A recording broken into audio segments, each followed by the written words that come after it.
Menzies, ayer y hoy, aprendiendo del pasado. De Menzies, ayer y hoy. Seguramente los que eligieron y votaron a Milei y muchos de los que votaron a Macri a lo mejor no habían nacido cuando comenzaba el siglo XXI. Puede ser, es probable. Muchos otros, frágiles de memoria, escuchan todo el tiempo hoy a los que dicen tener la solución para arreglar los problemas sociales, políticos y económicos de la Argentina, pero que fueron copartícipe de los tiempos más tristes del país. Y también aquellos que se llenan la boca hablando del Partido de la Libertad, de la democracia, aquellos que dicen representar lo que en realidad no representan, y que también la falsa identidad y la falsa información con que se nutre la cultura nacional ha hecho que muchos se lo crean y lo repitan, sin averiguar, sin investigar. Y entonces, cuando vemos deambular en toda la prensa canalla a los portavoces de la Unión Cívica Radical, pensamos o que hay amnesia colectiva en los periodistas que no preguntan, o complicidad. Me gusta más inclinarme por la complicidad. Y esas mismas personas, que hace apenas 4 años fueron parte del gobierno, hoy critican una medida del Banco Central, que nosotros podemos incluso compartir hasta la crítica, pero no dicen nada de que su campaña fue financiada con un defalco al Banco de la Nación Argentina cometido por Vicentí, que puso la plata para la campaña. Tampoco hablan ni le preguntan nunca sobre el endeudamiento del Fondo Monetario Internacional, y sí, contrariamente, se jactan de no bajar a la Cámara ahora hasta que haya una nueva composición, porque ellos quieren debatir con los nuevos diputados que eligió el pueblo sobre qué hay que hacer con el Fondo Monetario, como si no tuviesen nada que ver en la historia inmediata y reciente. Miren, un día como hoy, la Unión Cívica Radical, en el gobierno de la República Argentina, producía este episodio. Escuchemos a Fernando de la Rúa y a Domingo Felipe Cavallo. A defendernos. Queda claro que aquí no hay devaluación, que se mantiene la convertibilidad y la paridad peso-dólar, que se ha derrotado a la especulación. Mucha gente asustada estaba retirando no 250, 300 mil pesos, sino 50 mil, 100 mil pesos, 1 millón de pesos en fajos de los bancos y lo ponía en la caja de seguridad. Ese dinero que estaba saliendo del sistema bancario iba a impedir que usted, dentro de unos días, pudiera sacar los 250 pesos que habitualmente sacaba. Desde hoy, rige el límite de 250 pesos por semana para el retiro de efectivo. El paquete de medidas fue decidido después de que Cavallo confirmó en Canadá que el FMI pedía una devaluación y que no ayudaría con dinero a la Argentina para evitar el default. El resto del dinero que uno tiene en la caja de ahorro, en la cuenta corriente, o que tienen un plazo fijo, va a poder ser utilizado también para pagar lo que la gente deba pagar.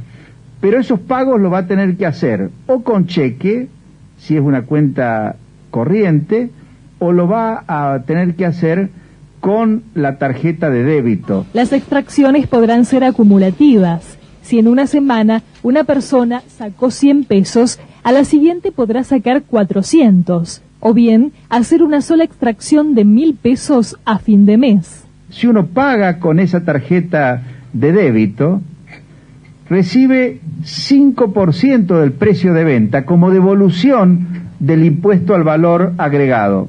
También quedó definido que ya no se podrán cobrar cheques por ventanilla.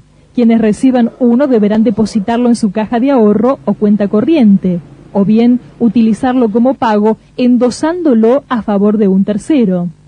Si usted es un trabajador que está, por ejemplo, en una casa prestando servicios, pero le pagan en efectivo y en negro, es decir, no tiene ninguna protección, tiene que pedirle a su empleador que le abra una caja de ahorro, que le pague en diciembre el sueldo en la caja de ahorro, y usted tiene que pedir que le den la tarjeta de débito. Esta vez, los jubilados no sufrirán restricciones y podrán retirar el total de sus haberes, aún los que ganen más de 1.000 pesos. Bueno, esto terminó 20 días después, con muertos, con la renuncia presidencial, con la renuncia, por supuesto, del ministro de Economía, con un descalabro y una situación absolutamente increíble. Claro, los jóvenes que votaron a Milei, o que votaron en la provincia de Buenos Aires, o en la ciudad de Buenos Aires, pensando en los libertarios, Domingo Felipe Cavallo es el abanderado de los libertarios. Ahora, cuando pasó esto en la Argentina, a lo mejor muchos de ellos eran muy chicos o no tenían memoria. ¿Y saben por qué no hay memoria de estas cosas? Porque hay una prensa que se dedica a ocultar todo el tiempo estas situaciones y una historia que nunca se cuenta finalmente como es. Y entonces, ¿qué pasó? Mire, pasó lo que pasó siempre. Pasó lo que pasó desde Hipólito Yrigoyen hasta el último presidente Alfonsín. Nunca terminaron los radicales un periodo, cuando no existía el peronismo y cuando existió el peronismo. Nunca terminaron con lo que habían prometido. Y cuando Alfonsín decía que con la democracia se comía, con la democracia se vivía, no sé cuántas otras cosas, se fue 6 meses antes sin cumplir con la Constitución Nacional y con una hiperinflación absoluta. Y de la Rúa se fue en helicóptero lleno de muertos. Pero los funcionarios de esos dos gobiernos se reciclan, están hoy en la televisión, fueron parte del macrismo y le aconsejan al pueblo argentino y critican al gobierno actual diciendo lo que hay que hacer. ¿Tienen derecho? Sí, claro, opinar tiene todo el mundo derecho. Pero lo que no podemos tener nosotros es ausencia de memoria. Porque miren, si vamos para atrás, la mismísima Unión Cívica Radical, le prestó a Raúl Prebisch, un tucumano, que después del golpe contra Perón financiado desde Londres, hizo a la Argentina socia del Fondo Monetario Internacional. Pero para que no hubiese dudas, el ministro del golpe de Estado de Rojas, Aramburu y Lonardi también era radical, el de Economía, era Eugenio Blanco. Dos radicales nos llevaron de las narices al fondo. Perón nunca se había hecho socio del Fondo Monetario Internacional y cuando lo voltean al gobierno de Perón, la Argentina era un país acreedor, nos debían a nosotros. Cuando se va la fusiladora 2 años después, empieza Arturo Frondizi, también radical, a endeudar y a pedir los primeros $200.000.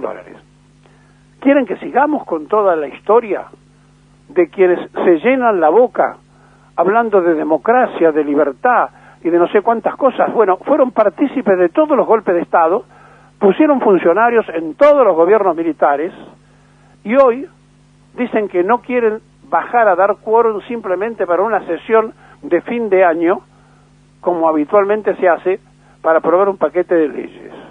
La verdad, no tienen vergüenza. Pero más allá de esto, los condena la historia. Claro que si la historia no se conoce y la gente no tiene la memoria activa, es muy probable que siga votando haciendo creencia a lo que escucha o lo que instalan los medios que, por supuesto, esconden toda esta parte porque no conviene recordarlo. Miren, aquel 1 de diciembre del 2001 comenzaba una de las crisis más profundas y la Unión Cívica Radical, como de costumbre, fue a pedir auxilio. ¿Sabe a quién? Al peronismo. ¿Sabe qué pasó? Se tuvo que hacer cargo Duhalde. ¿Sabe qué pasó después? Tuvo que venir Kirchner para cancelar la deuda que habían dejado con el Fondo Monetario Internacional. ¿Sabe qué ocurrió después en la alianza con Macri? Nos llevaron de vuelta al Fondo Monetario como lo habían hecho con Prebisch. ¿Sabe qué ha pasado? Que muchos integrantes del radicalismo se dieron cuenta que para llegar había que pegar un salto al frente de todos. Ahí tiene el caso del propio Moro, que fue el candidato menos votado en la historia presidencial de los radicales, que estaba trabajando y pensando así, y supongo yo que habrá cambiado, supongo, no lo sé, y ahora es diputado electo del frente de todos. o a su yerno, diputado electo por la ciudad de Buenos Aires. La verdad, honestamente, no tienen ninguna posibilidad de esconder la historia porque está allí, es reciente y existe. Ahora también le digo que es muy lamentable que nuestro pueblo se ha llevado a una amnesia colectiva y que la sociedad crea que puede estar la solución en quienes nos llevaron de las narices a meternos de vuelta en el Fondo Monetario Internacional. Y ahora exigen que se resuelva el tema que ellos crearon. Pero eso sí, van a ver si votan o no votan. ¿De qué estamos hablando? ¿En dónde estamos? Hacen un cuestionamiento porque no se puede ir al exterior. Yo creí que iban a hacer un cuestionamiento porque los jubilados ganan poco. Creí que iban a hacer un cuestionamiento porque un 50% de la gente está en línea de pobreza. Creí que iban a hacer un cuestionamiento por otras cosas.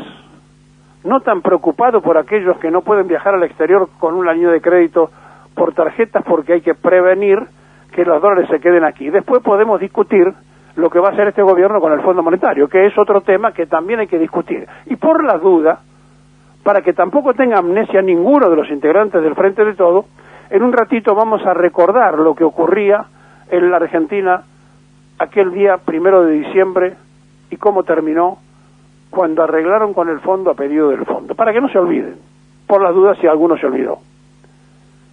Estamos en una situación límite, porque han instalado la falsedad como verdad revelada siempre.